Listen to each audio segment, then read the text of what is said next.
बिस्मिल्लाहिर्रहमानिर्रहीम सल्लल्लाहु अला मुहम्मदिन सल्लल्लाहु अलैहि वसल्लम। Welcome to the Biolish world. Viewers, sentence correction की सीरीज़ में आज हम लोग लेक्चर नंबर 16 डिस्कस करने लगे हैं और इस लेक्चर में हम लोग पोजेसिव केस जो था जिसे हम लोगों ने लेक्चर नंबर 15 में डिस्कस किया था, उसमें जितने भी हमने 10 रूल डिस्कस किए उन पर बेस्ड एक एक्सरसाइज है और वो एक्सरसाइज नंबर 9 है। अच्छा, इस एक्सरसाइज में हम लोगों ने उन 10 रूल्स जो हमने पोजेसिव केस के डिस्कस किए वो तमाम के तमाम इनके अंदर मेंशन हैं। आप लोगों ने व्यूअर्स क्या करना है, आपने सबसे पहले इन जुमलों को देखना है, उन रूल्स की मदद से इसको पहले ख़ुद सॉल्व करने की कोशिश करनी है और फिर मैं आप लोगों को भी ये सॉल्व कर बयान करूँगा। अच्छा व्यूअर्स, जैसे कि मैं सेंटेंस करेक्शन की सीरीज़ में हर लेक्चर में आपको बयान करता हूँ, ये जो सेंटेंस करेक्शन की सीरीज़ है ये ख़ास तौर पर इंटरमीडिएट पार्ट 2 के स्टूडेंट्स और इंग्लिश लैंग्वेज लर्नर्स जो हैं वो भी इन रूल्स को सीख कर अपनी अंग्रेज़ी को बेहतर बना सकते हैं। व्यूअर्स, अब तक के तमाम लेक्चर्स की लिंक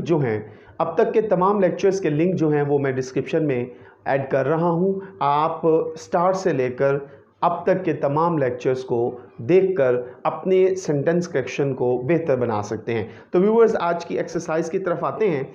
सबसे पहला आप देखिए, सबसे पहला जो सेंटेंस है व्यूअर्स वो है जी, what is this books price. अब व्यूअर्स, आप इसको अगर सेंटेंस को देखें तो आपको समझ आ जाएगी कि हम लोगों ने जो प्रीवियस लेक्चर था उसमें हम लोगों ने ये डिस्कस किया था कि अपोस्ट्रोफी एस पोजेशन के ऊपर था बेसिकली। तो आज हम उसी के ही सेंटेंसेस को डिस्कस कर रहे हैं और मैंने आप लोगों को बताया था कि अपोस्ट्रोफी एस लिविंग थिंग्स के साथ आता है। यहाँ पर बुक के साथ अपोस्ट्रोफी का इस्तेमाल किया गया है और बुक जो है वो लिविंग थिंग नहीं है, ये इनएनिमेट ऑब्जेक्ट है। और इनएनिमेट ऑब्जेक्ट के लिए हम लोगों ने बताया था, मैंने आप लोगों को बताया था कि हम ऑफ का इस्तेमाल करते हैं पोजेशन के लिए। अच्छा, अपोस्ट्रोफी एस जो है व्यूअर्स ये का की के लिए इस्तेमाल किया जाता है, तो ऑफ जो है वो बेजान चीज़ों के लिए इस्तेमाल होता है, का की के लिए। अच्छा, अब व्यूअर्स इसमें देखें आप कि इसमें क्या करेक्शन होगी। मैंने आप लोगों को बता दिया कि इनएनिमेट ऑब्जेक्ट के साथ अपोस्ट्रोफी एस इस्तेमाल नहीं होता।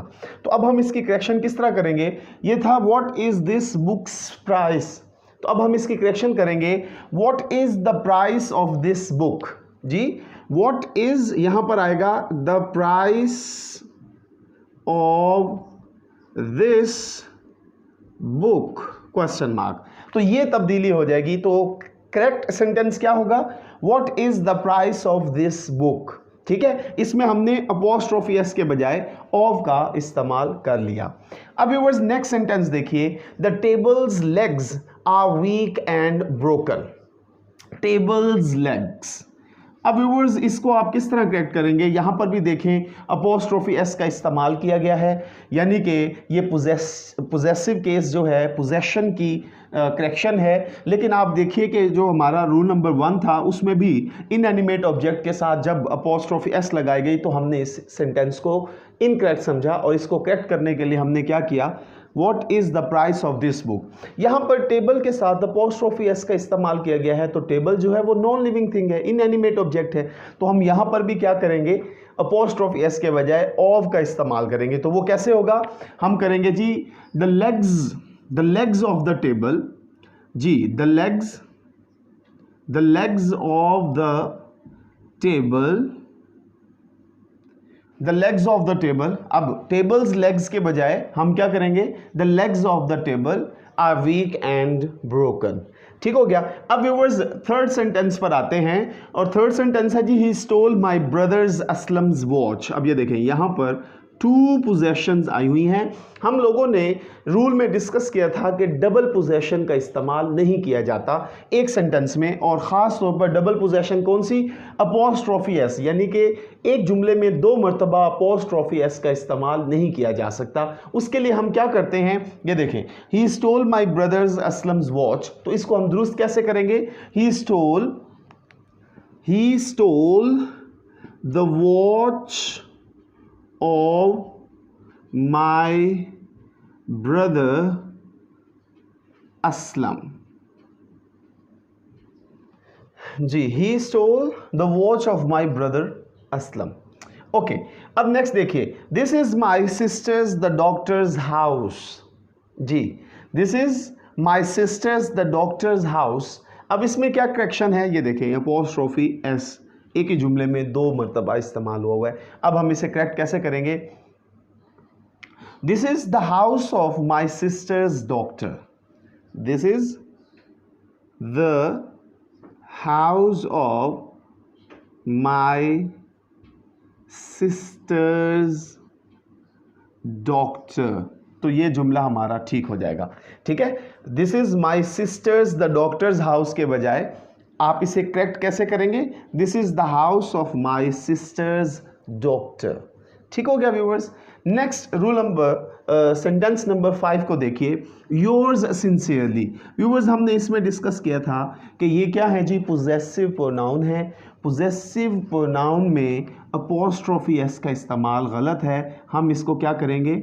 योर्स सिंसियरली लिखेंगे, यानी कि अपोस्ट्रोफी एस के बजाय सिंपली एस लगेगा योर्स, इसमें अपोस्ट्रोफी का इस्तेमाल नहीं होगा। नेक्स्ट सेंटेंस को देखिए, for goodness sake leave me alone. अब इसमें क्या गलती है व्यूअर्स, ये देखें, मैंने आपको बताया था कि जब भी हिसिंग साउंड्स होंगे उनके साथ जस्ट अपोस्ट्रोफी इस्तेमाल होगी, अपोस्ट्रोफी एस इसके साथ इस्तेमाल नहीं होगा हिसिंग साउंड के साथ। तो इसकी करेक्शन क्या होगी? For goodness apostrophe sake leave me alone. इसमें जो एस है व्यूअर्स इसे आप ख़त्म कर देंगे। नेक्स्ट सेंटेंस पे आते हैं, I am yours humble servant. Viewers ये बड़ा टेक्निकल सेंटेंस है। ये देखें, योर्स यहाँ पर इस्तेमाल हुआ है, अब यहाँ पर अपोस्ट्रोफी भी नहीं है, तो इसमें कैसे हम इसको करेक्ट करें? तो बहुत ही आसान है व्यूअर्स। योर्स जो है वो जब भी इस्तेमाल होगा उसके बाद एडवर्ब होना ज़रूरी है। हम्बल जो है इस जुमले में वो क्या है? एडजेक्टिव है। तो एडजेक्टिव के साथ कभी भी पोजेसिव प्रोनाउन इस्तेमाल नहीं होता। अब हम यहाँ क्या करेंगे? पोजेसिव एडजेक्टिव इस्तेमाल करेंगे, जस्ट एस ख़त्म कर देंगे, I am your humble servant. Yours कब आएगा? अगर योर्स के बाद एल वाई पर ख़त्म होने वाले कोई भी एडवर्ब हो, जैसे कि हम क्या करते हैं, yours sincerely, yours truly, yours obediently, तो इसमें हम क्या कर रहे हैं? योर्स के बाद एल वाई पे ख़त्म होने वाले एडवर्ब इस्तेमाल कर रहे हैं। जबकि इस जुमले में हम्बल था, और हम्बल क्या है व्यूअर्स? एडजेक्टिव है, तो एडजेक्टिव के साथ योर्स इस्तेमाल नहीं होगा, बल्कि योर यानी पोजेसिव एडजेक्टिव का इस्तेमाल होगा। इस रूल को समझने के लिए व्यूअर्स पर्सनल प्रोनाउन के चार्ट को अगर आप एक दफ़ा देख लेंगे तो आपको ये रूल बहुत ही अच्छे तरीके से समझ आ जाएगी। अच्छा जी, नेक्स्ट देखिए viewers, my son in law fathers came to see me. अब व्यूअर्स इसमें हम लोगों ने ये डिस्कस किया था कि जो कंपाउंड नाउन है, ऐसे वर्ड्स जिसमें एक से ज़्यादा नाउन इस्तेमाल हो रहे हों, उसमें हम क्या करते हैं? सेकंड वर्ड के साथ अपोस्ट्रोफी एस का इस्तेमाल करेंगे। फादर्स के बजाय, इसके बजाय हम क्या करेंगे? लॉज के साथ apostrophe S. My son in laws father came to see me. ठीक हो गया। इसमें क्या होगा? फादर्स की जगह पर फादर के साथ अपोस्ट्रोफी एस के बजाय लॉ के साथ हम क्या करेंगे? अपोस्ट्रोफी एस इस्तेमाल करेंगे। My son in laws father came to see me. Next sentence पे आते हैं viewers, the houses roof has been shaken. ठीक है जी। अब इसमें देखें, हाउस जो है ना व्यूअर्स वो क्या है? इनएनिमेट ऑब्जेक्ट है। अब आपने इस जुमले को आपने करेक्ट करना है, क्योंकि ये हम 2 टाइम्स पहले डिस्कस कर चुके हैं, इसका रूल भी हम डिस्कस कर चुके हैं। नेक्स्ट सेंटेंस पे आते हैं, my brothers only help were his friend. अब व्यूअर्स आप इसे क्या करेंगे? इसमें आपने देखना है कि इसको हमने किस तरह करेक्ट करना है। ये सेंटेंस जो है ये ख़ास तौर पर मैंने आप लोगों के लिए स्किप किया है। आपने इसमें करेक्शन करके मुझे कमेंट सेक्शन में बताना है। 9th और 10th जो सेंटेंस है व्यूअर्स वो आपने मुझे कमेंट सेक्शन में सेंड करना है। ओके, करेक्ट करके। अच्छा जी, उसके बाद 11 पे आए जी, where have you placed my shoes of tennis. ये व्यूअर्स हमने रूल नंबर 60 डिस्कस किया था, और रूल नंबर 60 में हम लोगों ने ये चीज़ डिस्कस की थी कि बाज़ औक़ात इस तरह के फ्रेजेस आते हैं जिसमें पोजेशन भी आ रही होती है, का, की, के का इस्तेमाल भी है, लेकिन वो एनिमेट ऑब्जेक्ट नहीं है, लिविंग ऑब्जेक्ट नहीं है, उनके साथ हम अपॉस्ट्रोफी ऐसे इस्तेमाल नहीं करते। लेकिन इन एनिमेट ऑब्जेक्ट होने के बावजूद भी हम उनके साथ ऑफ पोजेशन के तौर पर इस्तेमाल नहीं करेंगे, और ये उनमें से एक फ्रेज है। तो हम इसे क्या करेंगे, शूज़ ऑफ टेनिस के बजाय हम इसे टेनिस शूज़ क्या करेंगे जी, लिखेंगे, तो ये जुमला हमारा करेक्ट हो जाएगा। इसके बजाय शूज़ ऑफ टेनिस के बजाय हम जस्ट टेनिस शूज़ का इस्तेमाल करके इस जुमले को दुरुस्त कर देंगे। उसके बाद व्यूअर्स रूल नंबर 12 है द हॉलीडेज ऑफ समर। ये भी व्यूअर्स 11 रूल था। द हॉलीडेज ऑफ समर के बजाय हम क्या करेंगे जी, समर हॉलीडेज। ठीक है जी, समर हॉलीडेज। अच्छा व्यूअर्स, यहाँ पर मैं आपको एक बड़ी टेक्निकल बात बताता हूँ। इस तरह के जुमले में ना अमूमन स्टूडेंट क्या करते हैं, वो कहते हैं कि समर वेकेशन होती हैं और वो हॉलीडेज़ के बजाय क्या करते हैं, वेकेशन लिख लेते हैं, और वो ये समझते हैं कि ये जुमला ठीक हो गया है। हालांकि यहाँ पर आपने खुद से कोई भी लफ्ज़ ऐड नहीं करना होता। हम लोग ये रूल डिस्कस कर चुके हैं कि समर हॉलीडेज़ नहीं होता, हॉलीडेज़ ऑफ समर नहीं होता, बल्कि समर हॉलीडेज़ होता है। तो ये जुमला गलत था, हमने क्या करना है जी, समर हॉलीडेज़ लिखेंगे तो हमारा जुमला ठीक हो जाएगा। अब 13 जो है द ट्रांसपोर्ट ऑफ लाहौर, ये एक गलत फ्रेज़ है। हम क्या करेंगे, इसमें ऑफ का इस्तेमाल नहीं होगा, हम कहेंगे जी लाहौर ट्रांसपोर्ट। ठीक है, अच्छा जी, नेक्स्ट है जी what have you poured into the cup of coffee. Cup of coffee word ही नहीं है व्यूअर्स इंग्लिश का, हम इसे क्या करेंगे जी, coffee cup. Cup of coffee के बजाय हम क्या करेंगे, कॉफ़ी कप।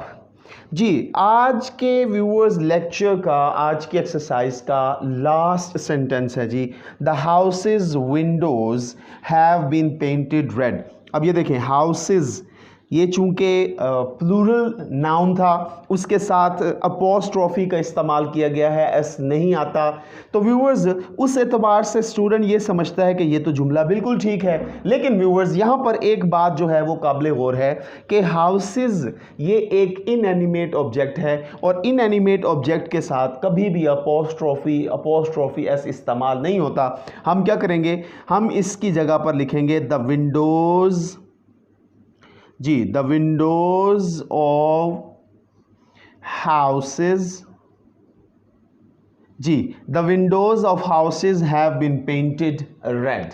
तो व्यूअर्स इस तरह हमारी ये एक्सरसाइज कंप्लीट होती है। मैं उम्मीद करता हूँ आपको इन तमाम एक्सरसाइज की समझ आ गई होगी। आप लोगों ने 9th सेंटेंस और 10th सेंटेंस जो है, 9th और 10th सेंटेंस, ये 2 सेंटेंसेस हैं, इनको आपने करेक्ट करके मुझे कमेंट सेक्शन में भेजना है। मैं इसको चेक करूँगा, मुझे पता लगेगा कि आपको इनके 10 रूल्स की कितनी समझ आई और इस एक्सरसाइज की कितनी समझ आई है। तो व्यूअर्स ये आपने मुझे कमेंट सेक्शन में सेंड करना है। मज़ीद वीडियोस के लिए चैनल को सब्सक्राइब कीजिए। खुश रहें, खुशियाँ बांटें, अपना ख्याल रखें, पाकिस्तान का ख्याल रखें। अल्लाह हाफिज़ व नासिर।